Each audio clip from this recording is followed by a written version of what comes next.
The great hall of Zayara Station shone with bright crystal lights. The ceiling stretched so high that even the tall Veyrathi guards looked small beneath it. Around the wide chamber, representatives of many alien races gathered, each wearing their finest clothes, each carrying the pride of their worlds. This was not just another meeting, it was a historic peace summit between humanity and the Veyrathi Empire, the most powerful alien kingdom in the sector. For many centuries, the Veyrathi had looked at humans as a young and untested race. They admired human courage and exploration, but doubted their wisdom in politics. Now, for the first time, humans had been invited to stand as equals at the Queen's court.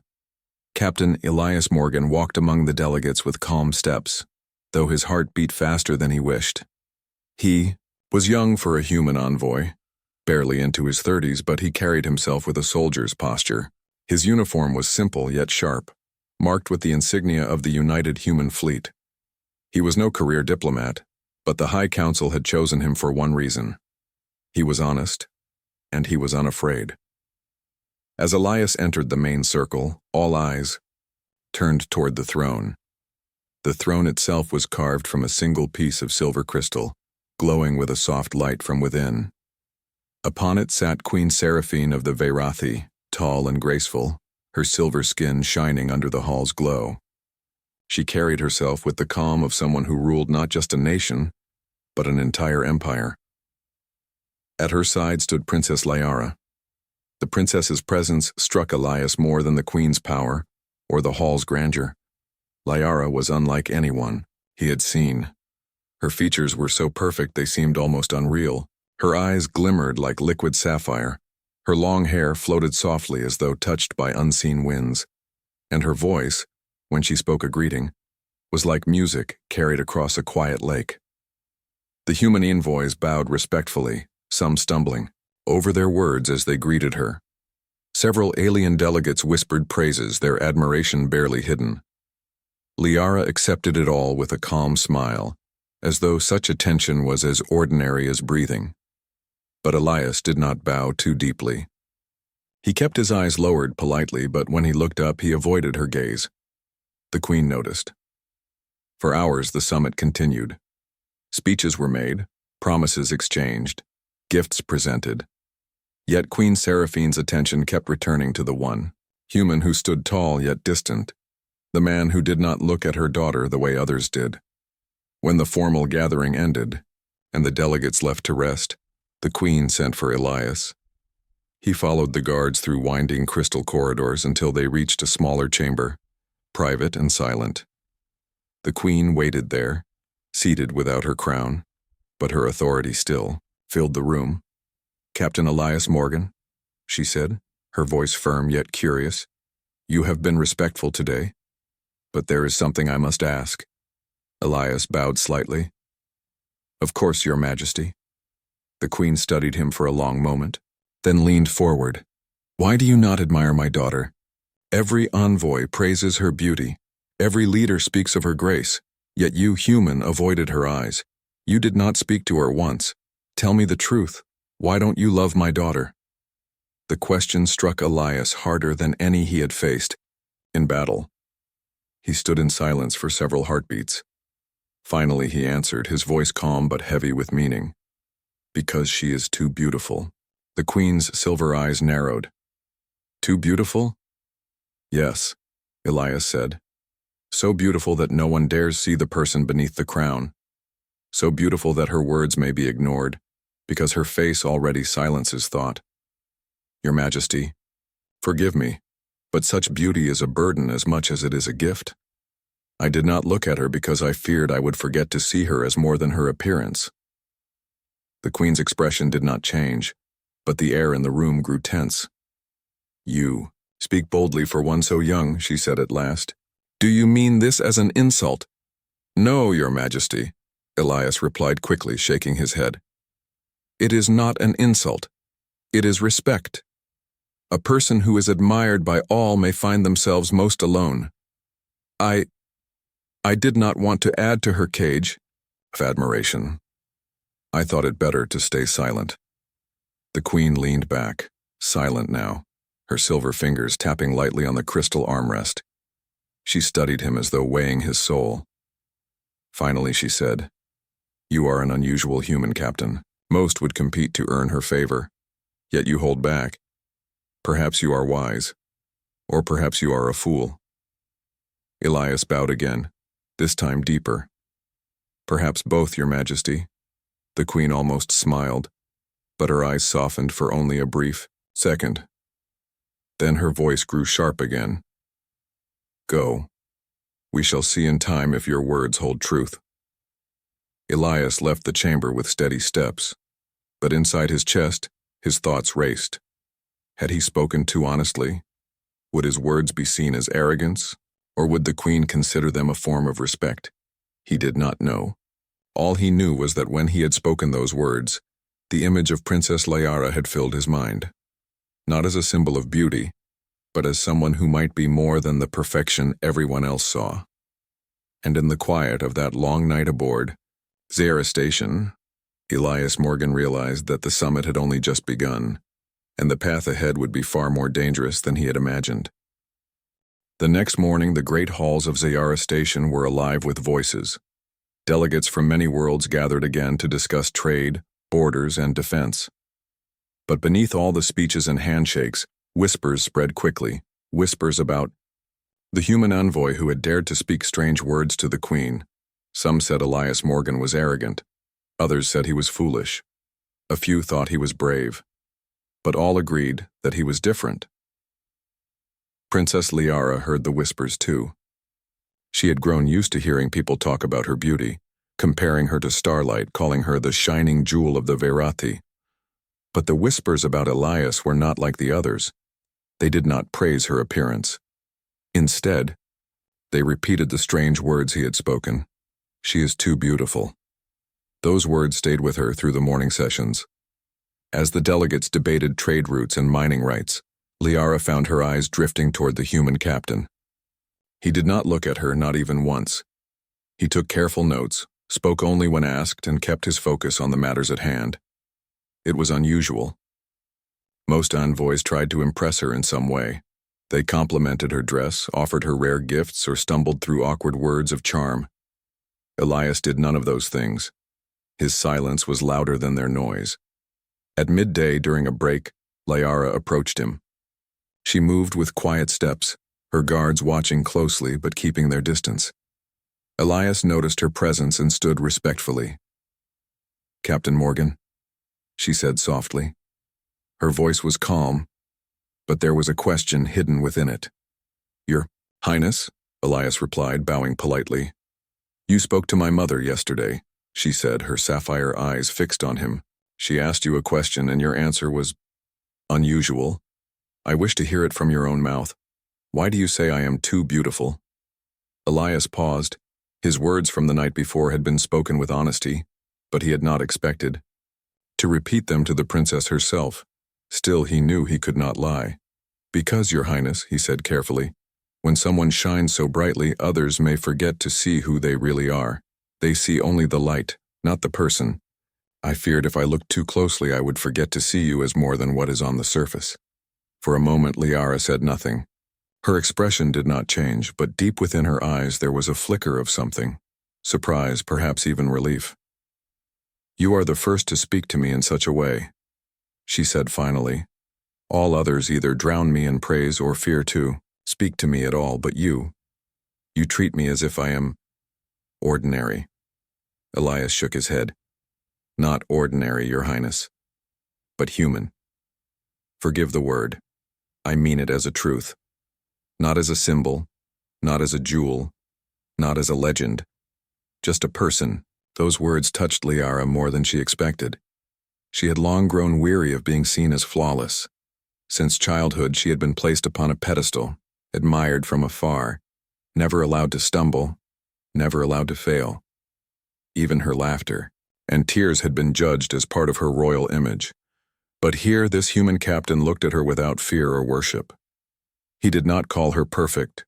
He did not call her divine. He called her a person. For the first time in many years, Liara felt truly seen. Their conversation was brief, for other envoys soon gathered, and the Queen's advisors called her away. but the seed had been planted. That night, Liara thought long about the human's words. She lay awake in her chambers, staring at the ceiling of crystal, and wondered if perhaps beauty could indeed be a burden. The following days brought more tension. Not all Veyrathi nobles trusted the humans. Some feared that humanity's rapid rise in space travel would threaten their empire.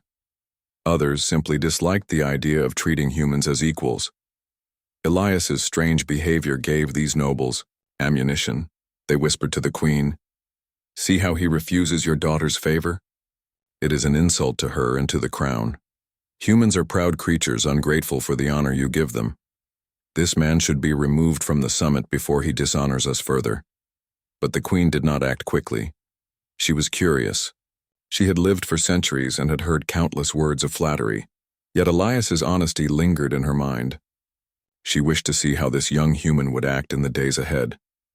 Meanwhile, Liara herself began to seek moments with Elias, small conversations hidden between council sessions, short walks in the crystal gardens where the air shimmered with artificial sunlight. One evening, as the twin moons of Zayara glowed through the transparent walls, Liara asked him a question that had lived in her heart for many years. "Do humans fear beauty?" she asked quietly. Elias looked at her, truly, looked this time and answered with thought, "Not fear, Your Highness, but sometimes beauty blinds us. A soldier in battle must see clearly. If he sees only the brightness of a star, he may miss the shadow where danger waits. It is the same with people. If we see only what is perfect, we may forget what is real." Liara smiled faintly. "And you wish to see what is real in me?" "Yes," Elias said simply. "If you wish to show it." For a moment she was silent. Then, almost in a whisper, she said, "No one has ever asked me that before." That night, Liara walked back to her chambers with lighter steps. She felt as though, for the first time, someone had opened a door that had long been locked. But not everyone welcomed this growing connection. The Veyrathi court was filled with eyes and ears. Rumors spread quickly that the princess sought secret meetings with a human, that she smiled in ways she never had before, that perhaps her heart was being stolen by one unworthy of her crown. One noble, Lord Vedan, took these rumors to the queen. He bowed deeply before her and said, "Your Majesty, this human is dangerous. He charms the princess with strange words. If she listens to him, she may begin to question her duty. This could weaken the empire." The queen listened but gave no reply. Her thoughts were her own. Elias, too, heard the whispers. Some human envoys warned him to be cautious, to keep his distance from the princess lest he spark scandal. But Elias did not seek to charm her. He only wished to give her honesty, and if that brought whispers, then so be it. Still, he knew the danger was real. One wrong step, one careless word, and he could bring not only shame upon himself but risk the fragile alliance between their peoples. Yet despite the risks, he found himself drawn to Liara, not because of her beauty, that he admitted to himself, still struck him with awe, but because of the moments when she let the mask fall. When she laughed freely at a simple joke, when she spoke of her dreams to see the stars beyond her empire, when she admitted that she sometimes felt lonely, even in a crowded hall. Those moments were rare and precious. And Elias, who had faced battles and hardships, understood their value. One evening, after a long day of debates, Liara invited Elias to walk in the moonlit gardens of Zayara. The crystal flowers glowed softly, filling the air with gentle light. The guards followed at a distance, but the two spoke quietly, as though alone. "Do you think I am weak?" Liara asked suddenly. Elias frowned. "Weak? Why would I think that?" "Because I live in a cage," she said softly. "A cage built of praise and expectation. I cannot act freely. I cannot choose freely. I am told that I am the pride of my people, that I must always be perfect. Is that not weakness?" Elias shook his head. "It is not weakness to be placed in chains. Weakness is surrendering to them. The fact that you question it at all shows strength." Liara looked at him with wide eyes, as though his words had broken something open inside her. "You speak as if you know me better than those who have lived with me my whole life," she whispered. "Maybe," Elias said quietly. "Or maybe I only see what others refuse to see." Their eyes met then, truly met, and for the first time, Liara felt as though someone looked past her shining image and saw the woman hidden beneath. It was both frightening and freeing. But even as their bond grew, shadows gathered. Nobles who envied the princess's attention began plotting. Some wished to drive Elias away. Others whispered of using the scandal to weaken the queen herself. The summit that had begun as a promise of peace now carried the seeds of division, and Elias Morgan, the human who had spoken too honestly, found himself standing at the center of a storm he did not yet see. The peace summit on Zayara Station moved into its second week. Each day was filled with long meetings, heavy debates, and endless speeches about trade, borders, and military defense. Yet behind the official words, another story unfolded quietly, in the shadows. The growing attention between Captain Elias Morgan and Princess Liara. Their conversations were short, stolen in moments when the council chambers emptied or during evening walks in the crystal gardens. To them, these talks felt natural, even necessary, but to others watching from the sidelines, they looked dangerous. Rumors spread quickly through the Veyrathi court. Some nobles whispered that Liara was being charmed by a human. Others claimed Elias was trying to win influence over the princess in order to control the queen. And some saw it as an insult that the princess of the Veyrathi would lower herself to even speak so kindly to a human envoy. Among the loudest critics was Lord Vedan, a powerful noble with deep ambition.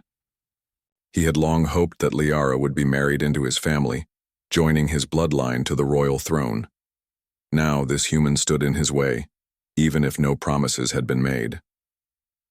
To Lord Vedan, the very idea that a human could win Liara's attention was an outrage. One evening, after a long day of speeches, Elias returned to his quarters. The corridors were quieter than usual, the glow of the crystal walls casting soft shadows. As he entered his chamber, he found Admiral Caro, the senior, human envoy, waiting for him. The older man's face was stern, his gray hair cropped close. He rose from his seat with a heavy sigh. "Captain," Caro said firmly, "we need to talk." Elias closed the door behind him. "About what, sir?" Caro's sharp eyes studied him. "Don't play the fool. You know what I mean. The princess. Your late-night walks, your quiet talks in the gardens, the court is buzzing with it." Elias's jaw tightened. "We only speak, sir, nothing more." Caro stepped closer. "It doesn't matter what it really is. Perception is stronger than truth in politics. Do you understand what danger this puts us in? One wrong word, one slip, and the entire summit could collapse. The Veyrathi are proud people. If they believe a human envoy is dishonoring their princess, we'll lose more than respect. We could lose the alliance." Elias said nothing for a moment. He knew the admiral was right. But he also knew he could not simply turn his back on Liara. She was more than a princess to him now. She was someone who trusted him enough to show her real thoughts and fears. "I understand the risk," Elias said at last. "But I will not lie to her. She deserves at least one person in her life who speaks honestly." Caro frowned deeply. "Honesty is a virtue, Captain. But in diplomacy, it can also be a weapon turned against you. Be careful." With that, the admiral left, leaving Elias alone with his thoughts. The next day, the queen called for a private audience with her daughter. Queen Seraphine was not a ruler who wasted words, and her silver eyes watched Liara with a calm but piercing gaze. "My daughter," she said softly, "I hear whispers about you and the human captain. Tell me, are they true?" Liara kept her posture straight, though her heart raced. "We speak, mother. Nothing more. Yet the court believes otherwise," the queen said. "Some claim he seeks to charm you. Some claim you are losing yourself to him. I want to hear your truth, Liara. What is he to you?" For a moment, Liara hesitated. Then she answered with quiet courage. He is the first who does not look at me as if I am flawless. He speaks to me as though I am simply myself. That is all." The queen was silent for a long while. Then she leaned back and said, "You are not a child anymore. You may choose your companions. But remember this. Every choice you make reflects upon the Empire. If you give your heart too freely, it can be used as a chain against us."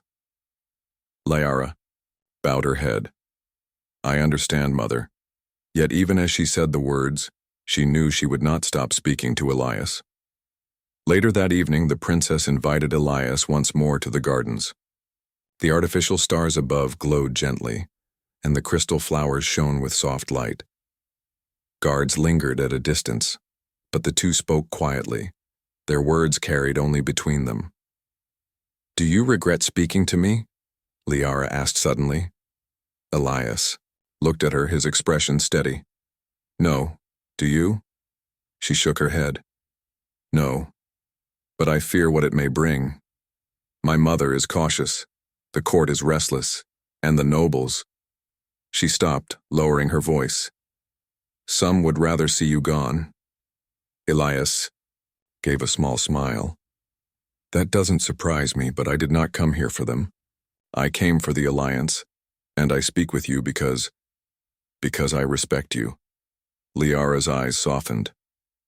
"Respect," she whispered. "Not desire, not ambition, just respect. You don't know how rare that is for me." For a moment, silence filled the air between them, comfortable and fragile. Then suddenly, a sharp sound broke the peace. One of the guards shouted.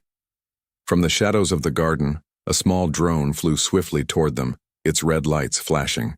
Before the guards could react, Elias moved. He stepped in front of Liara, his hand reaching for the small pulse sidearm at his belt. With quick aim, he fired once, striking the drone mid-air. It exploded in sparks, crashing to the ground in pieces. The guards rushed forward, but the danger was already ended. Liara looked at Elias with wide eyes. You protected me." Elias holstered his weapon calmly. It was nothing. Instinct. But, in truth, his heart still pounded. That drone had not been harmless. It carried a scanning device, perhaps even a weapon. Someone had sent it to spy on them, maybe worse. The attack changed everything. The next day, the court was filled with uproar. Some nobles accused the humans of staging the incident to look like heroes. Others demanded harsher security around the princess, and some whispered that Lord Vedan himself had been behind it, though no proof was found. The queen summoned Elias once more. Her eyes were sharp, her voice colder than before. "You risked your life for my daughter," she said, "but you also risked the peace of this summit. Tell me, human, what is your true purpose here? Do you seek my daughter's heart, or do you seek influence through her?" Elias stood firm. "Neither, Your Majesty. I seek peace between our people. And as for your daughter, I only treat her as she deserves to be treated, as a person, not an image. That is all." The queen studied him for a long time, then nodded slowly. "Very well. But know this. If your presence brings harm to her, or to this alliance, I will not forgive it." Elias bowed deeply. "I understand." That night, Liara found Elias again. She looked worried, her voice soft as she spoke. "They doubt you," she said. "They doubt me as well, but I don't care. You are the only one who has given me truth, and I will not turn away from it." Elias met her eyes. For the first time, he did not look away. "Then we face this storm together," he said simply. And, in that quiet moment beneath the glowing crystal sky, both human and princess knew that their bond was no longer just words. It was something stronger, something that would be tested in the days to come. Because in the shadows of Ziara Station, greater threats stirred. Threats that would not only test their friendship but also the fragile peace between two great peoples. The attempted attack in the Crystal Gardens changed everything. Ziara Station, once a place of bright ceremony and formal words, now felt heavy with suspicion. Guards doubled at every entrance. Delegates walked with nervous glances over their shoulders. Rumors spread faster than official reports, rumors of spies, betrayal, and plots hidden in the heart of the peace summit. But more than anything, whispers surrounded Captain Elias Morgan. Some envoys claimed he had staged the attack to appear heroic. Others insisted he was secretly influencing Princess Liara to weaken the Veyrathi throne. Even among the human delegation, doubts grew. A few officers began avoiding him, afraid his closeness to the princess would bring shame to their mission. Yet Elias himself walked with steady steps. His training as a soldier had taught him to face storms with calm resolve. Still, he could not ignore the weight pressing down upon him. The Queen summoned him once again, this time into the throne room itself. The hall was filled with nobles, generals and envoys, all curious to hear what she would say. Elias stood alone in the center of the great chamber. His uniform was simple, his back straight, his expression calm. The eyes of dozens of alien leaders bore into him. Queen Seraphine's voice rang clear. "Captain Elias Morgan, you saved my daughter's life in the gardens. For that, I give recognition. But questions remain. Was the attack truly a plot from our enemies or a show created to win her trust?" A low murmur spread through the hall. Elias raised his head, meeting the Queen's gaze directly. "Your Majesty," he said firmly, I am a soldier. I do not stage battles, I fight them. That drone carried hostile intent. I destroyed it to protect the princess, nothing more. If I wished to win trust, I would do it with words, not with danger." Some nobles scoffed. Lord Vedan's voice rose above the others. "Bold words, human, but words are wind. We demand proof of your loyalty. If you truly serve peace, then prove it not with speeches but with action." The Queen raised her hand, silencing the noise. She studied Elias for a long moment, then nodded. "Very well. There is a way." She rose from her throne, her silver robe shining under the hall's lights. "Our enemies stir at the edge of this system," she declared. "The Karen Dominion has sent warships hoping to intimidate us and weaken this summit. They believe humans and Veyrathi cannot stand together. Tomorrow we will meet them in battle, not in words, but in space. If Captain Morgan speaks truth, let him fight at our side. Let him command a fleet, not as a guest, but as an ally." The hall erupted with voices. Some cheered, others protested, but the Queen's word was final. Elias bowed his head. "I accept." That night, Elias prepared for battle. His quarters were quiet, yet his mind was alive with thought. He studied star maps, fleet formations, and known tactics of the Karen Dominion. The challenge was clear. If he failed, not only would he lose his honor, but the fragile alliance between humans and Veyrathi might collapse entirely. There was a knock at his door. When he opened it, Princess Liara stood there, her guards waiting at a distance. "May I enter?" she asked softly. Elias stepped aside. "Of course, Your Highness." Liara moved into the room, her eyes bright but worried. "I heard what my mother declared. You are to lead our fleets into battle." "Yes," Elias said simply. "It is the only way to prove my loyalty." Liara looked at him for a long moment, then asked, "Are you afraid?" Elias smiled faintly. "Always. A soldier who feels no fear is either lying or already dead. But fear sharpens us. It reminds us that life is worth protecting." She nodded slowly, then took a breath. "Then let me fight with you." Elias blinked, in surprise. "What?" "I am trained," Liara said firmly. "I know our ships are weapons. I am not just a princess to be guarded in halls. If this is to be a true alliance, then let me stand beside you in battle. Only then will the nobles see the truth." Elias hesitated. Every instinct told him to refuse. She was the heir to an empire, too valuable to risk. But when he looked at her eyes, he saw determination, not fragility. He realized she had spent her whole life being told what she could not do. Perhaps this was her chance to prove herself. At last, he nodded. "Very well, but you stay close to me. We fight together, or not at all. Liara's lips curved into a small smile. Agreed. The next day, the Veirathi fleets assembled in orbit. Dozens of silver warships formed ranks, their hulls shining like blades of light. Among them, a small squadron of human ships took position, their darker steel forms less graceful, but built for resilience. At the command bridge of the flagship, Elias stood beside Veirathi admirals. Liara was at his side, dressed in her combat uniform. The room buzzed with activity as officers prepared for engagement. The tactical map showed the Karen Dominion's fleet approaching fast, sleek black ships shaped like predatory wings.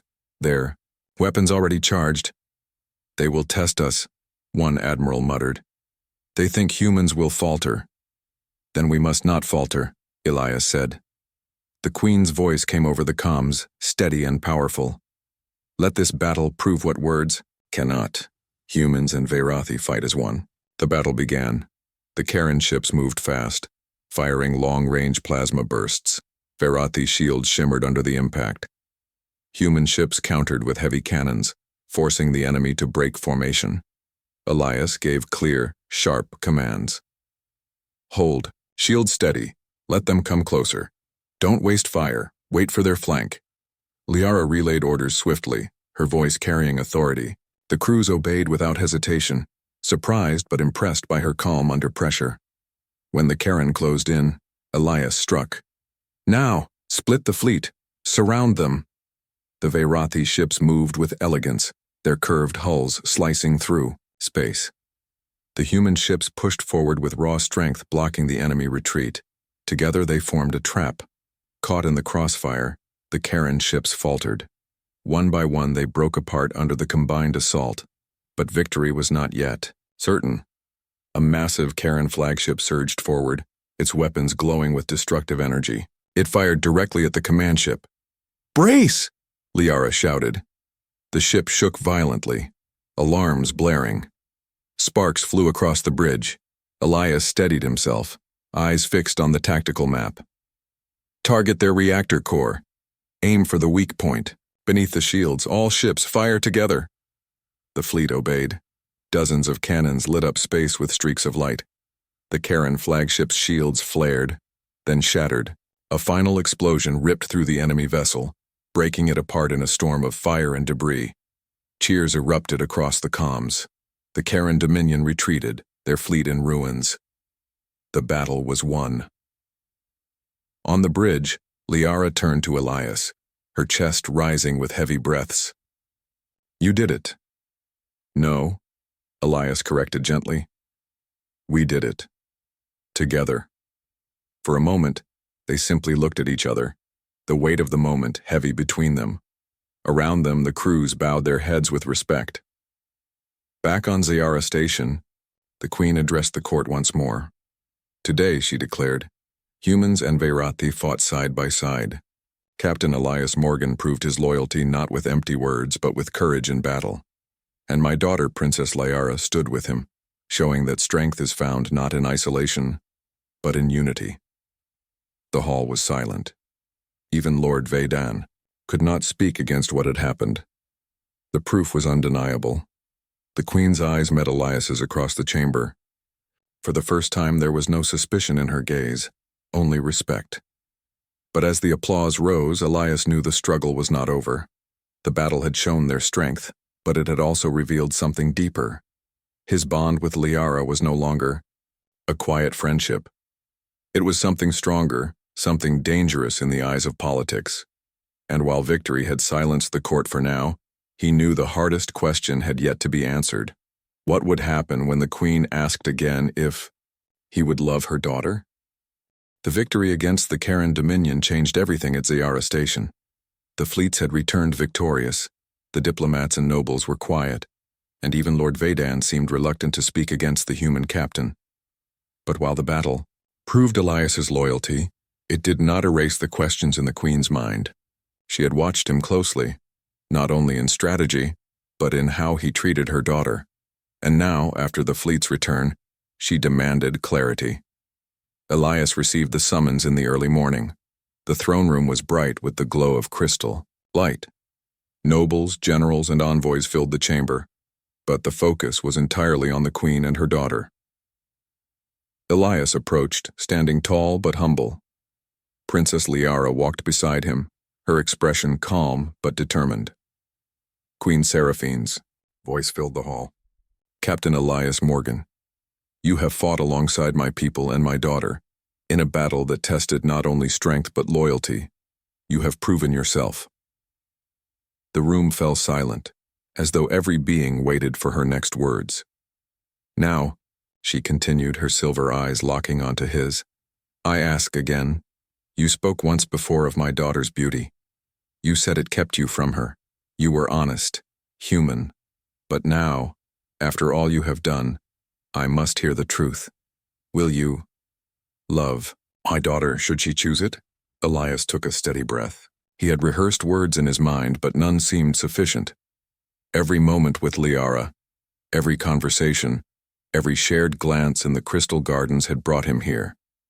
And yet, the question carried more weight than any battle. He stepped forward. Your Majesty, I cannot love her simply because she is a princess, or because her beauty shines brighter than any jewel. I have learned something deeper. I have seen her courage, her intelligence, her laughter, and her heart. She is no image on a pedestal. She is real. And if she chooses me, I will stand by her side, not for glory, not for honor, but because she is herself, and she has allowed me to see it. A hush fell over the hall. Even the humans standing in the corner felt the weight of the words. The Queen's eyes softened for the first time in centuries. You speak with honesty and with respect. That is what I have sought, Elias Morgan. Not flattery, not fear, not ambition, but truth. Liara stepped forward. Her sapphire eyes shone like the stars above. Mother, I choose him, not because he is human or a soldier or a diplomat, but because he sees me as I am, and he does not fear who I am. The hall erupted with whispers. Some nobles were shocked, others were hesitant, but no one could deny the courage in the princess's declaration. Queen Seraphine stood tall. For centuries she had ruled with wisdom and authority, yet now she smiled soft and genuine. Then it is your choice, she said, her voice firm but warm. Captain Elias Morgan, you are welcome to walk beside my daughter, not as a servant, not as a guest, but as an equal in trust and respect. Elias bowed deeply. Thank you, Your Majesty. I will not betray that trust. Liara smiled, a smile that was neither royal nor distant, but real and full of warmth. She reached for Elias's hand and he took it gently, aware of the moment's gravity. The weeks that followed were filled with celebrations, but also preparation. Peace between humans and Veirathi was no longer theoretical. It had been tested, in battle. Alliances were strengthened, trade agreements signed, and cultural exchanges planned. Yet Elias and Liara found quiet moments to themselves, walking in the gardens, speaking freely, laughing, and sharing stories of their lives. Liara spoke of her childhood in the palace, of lessons in diplomacy, of moments of loneliness despite being surrounded by admirers. Elias shared stories of Earth, of exploration and of battles fought for survival, not glory. Each story drew them closer, revealing that respect and understanding could bind two very different worlds together. One evening, as the twin moons of Zayara glowed softly, Liara asked, "Do you ever regret being honest, Elias?" He shook his head. Never. Honesty may bring danger, but it also brings trust. And trust is stronger than fear. She nodded. I used to think my beauty defined me. Now I know it is only part of who I am. You helped me see that. And you helped me see that humans are capable of more than diplomacy and battle, he said with a small smile.